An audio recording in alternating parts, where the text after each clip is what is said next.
யாருப்பா இவரு? பாஜகவே மிரண்டு போன சம்பவம்.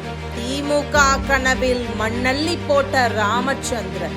தமிழக சட்டமன்ற தேர்தல் களம் உச்சகட்டத்தை எட்டியுள்ள நிலையில் டெல்டா மாவட்டங்களின் நுழைவு வாயிலான புதுக்கோட்டை தொகுதி தற்போது ஒட்டுமொத்த மாநிலத்தின் கவனத்தையும் ஈர்த்துள்ளது. கடந்த காலங்களில் திராவிட இயக்கங்களின் கோட்டையாக திகழ்ந்த இந்த மண்ணில் இந்த முறை அரசியல் காற்று முற்றிலும் மாறி வீசுகிறது.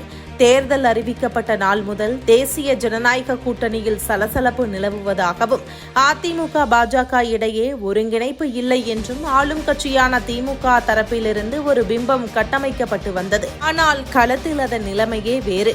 கூட்டணியில் விரிசல் என்ற திமுகவின் கணக்கை புதுக்கோட்டை பாஜக வேட்பாளர் என் ராமச்சந்திரனின் தேர்தல் பரப்புரை தவிடுபுடியாக்கி இருக்கிறது. புதுக்கோட்டை மாவட்டத்தின் அசைக்க முடியாத அரசியல் சக்தியாக திகழும் முன்னாள் அமைச்சர் விஜயபாஸ்கர் பாஜக வேட்பாளருக்காக தானே முன்னின்று தேர்தல் பணிகளை முடுக்கிவிட்டிருக்கிறார்.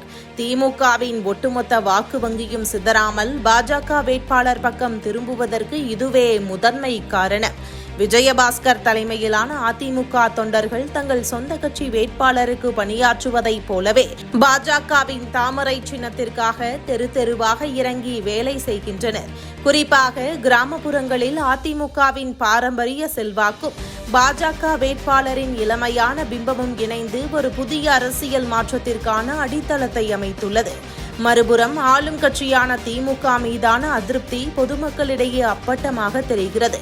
விலைவாசி உயர்வு, உள்ளூர் நிர்வாகத்தின் மீதான புகார்கள் என பல்வேறு காரணங்களால் மக்கள் மாற்றத்தை எதிர்நோக்கி உள்ளனர். ஆயிரக்கணக்கான வாக்குகளை தீர்மானிக்கக்கூடிய அதிமுகவின் வாக்கு வங்கி முழுமையாக பாஜக பக்கம் சாய்ந்திருப்பதும் கூட்டணி கட்சிகளுக்கு இடையே நிலவும் அபரிமிதமான ஒற்றுமையும் என் ராமச்சந்திரனின் வெற்றி வாய்ப்பை பிரகாசமாக்கியுள்ளது. விஜயபாஸ்கர் போன்ற ஒரு ஆளுமையின் நேரடி தலையீடும் களப்பணியும் பாஜக வேட்பாளரின் வெற்றியை வெறும் எதிர்பார்ப்பாக அல்லாமல் உறுதி செய்யப்பட்ட ஒன்றாகவும் மாறியுள்ளது.